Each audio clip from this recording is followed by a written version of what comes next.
Welcome to Talking with the Animals, an exploration of animal communication. Join animal communicator, craniosacral therapist, and NES practitioner Caroline Pope as she discusses how to understand other species as they truly are, not just from the human perspective. That's right, Meko. Discover how communicating with our four-legged friends can open up a whole new world for both of you. And now, your host and Australia's most recognized and well-known animal communicator, Caroline Pope.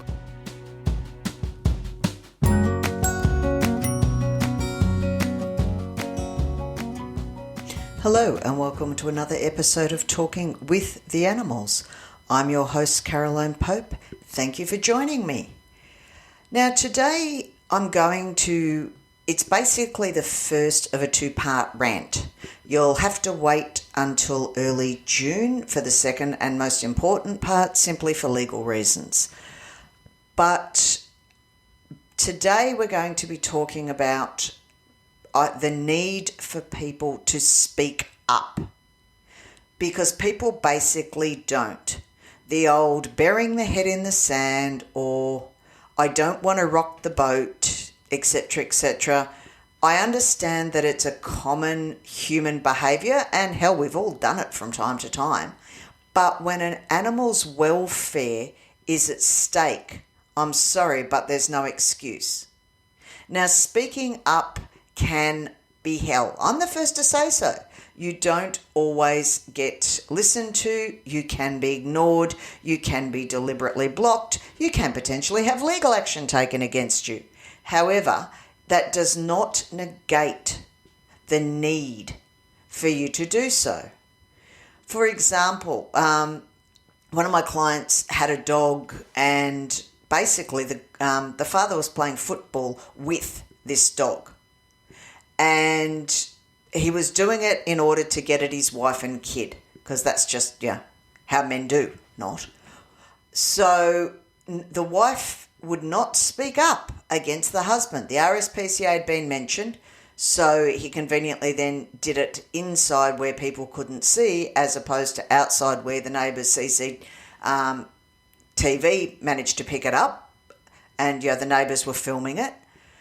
And, it may have been domestic violence. If the wife chooses to be in that situation and not speak up, that's entirely up to her. I don't think there's any excuse when she has a child as well. But, again, her journey. Where I draw the line is where she knows and has had asked and has said no when an animal is suffering.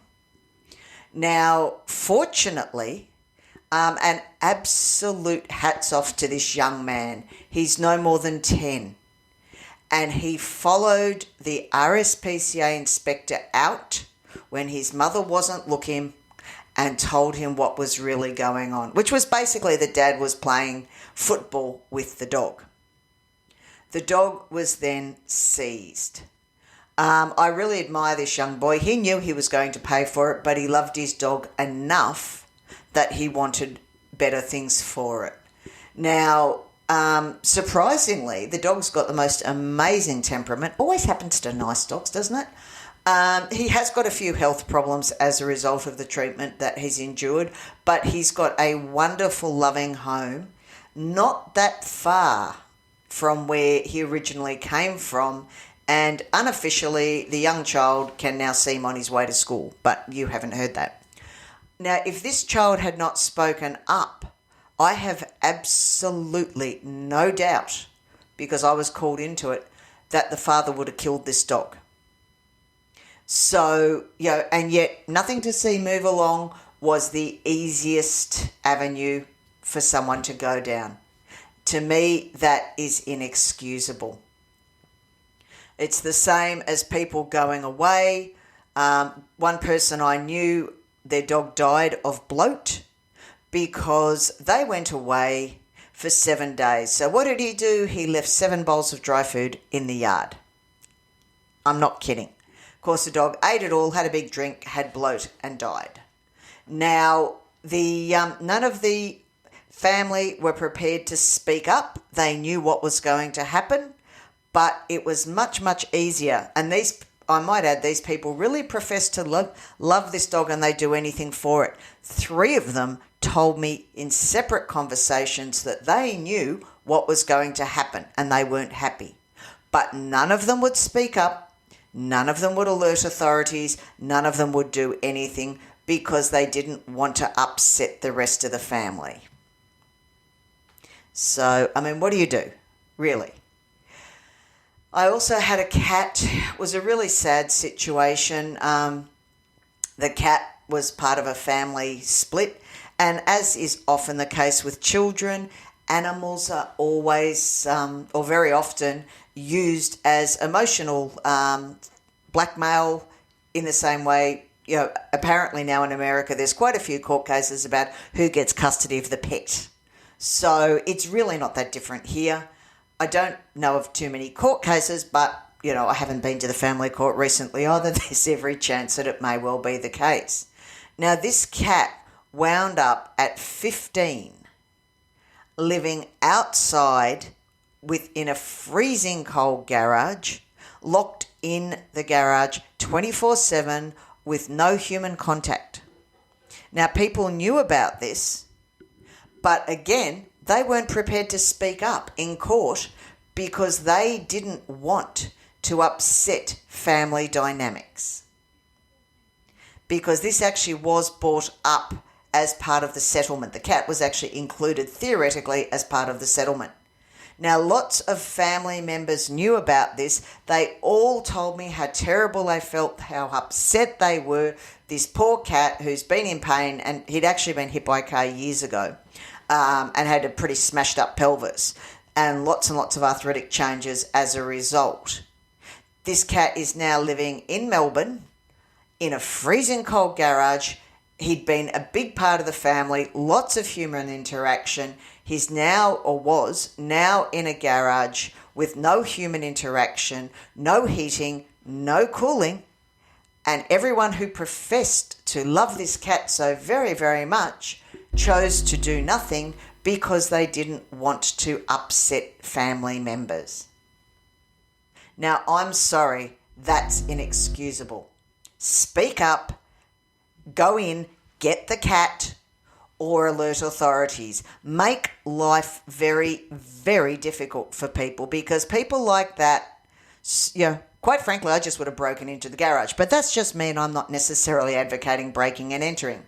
Well, maybe, But in all seriousness, when you make life uncomfortable for those people, they cave. These are the sorts of things. I have seen one in an agistment property, a child continuously bashing the pony around the head with a whip. Now, the parents knew that and weren't prepared to stop the child because otherwise she would hit people at home.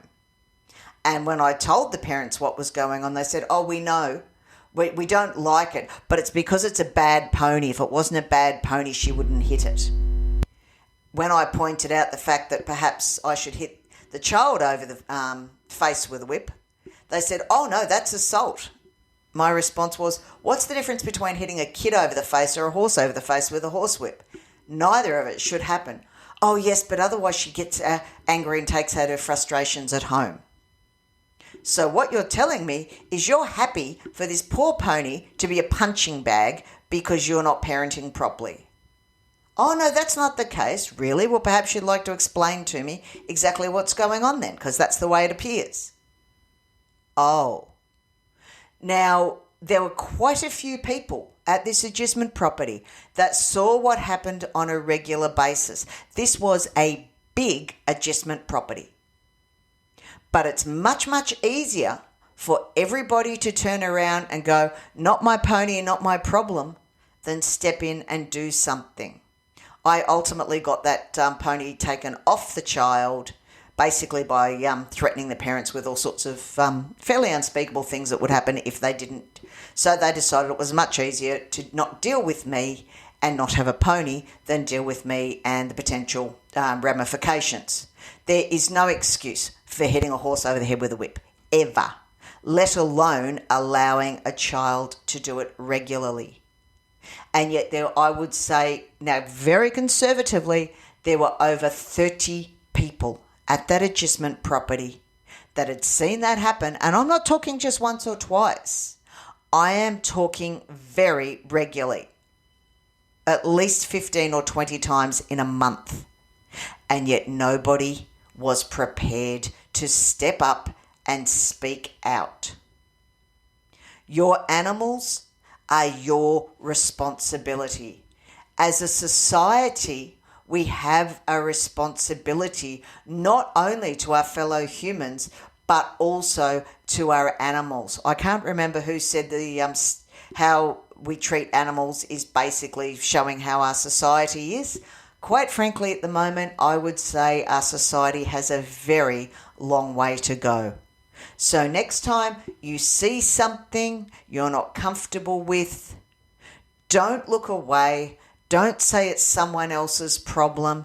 Please, for the animal's sake, speak up. One day, perhaps, someone will then, when you need it, speak up for you.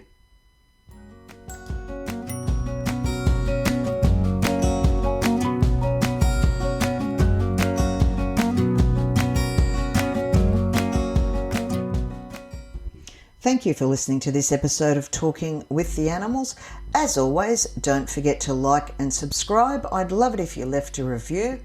As I've said before, this is one of a two-part series. Look out for the other in early June. I will obviously be doing a podcast again before then.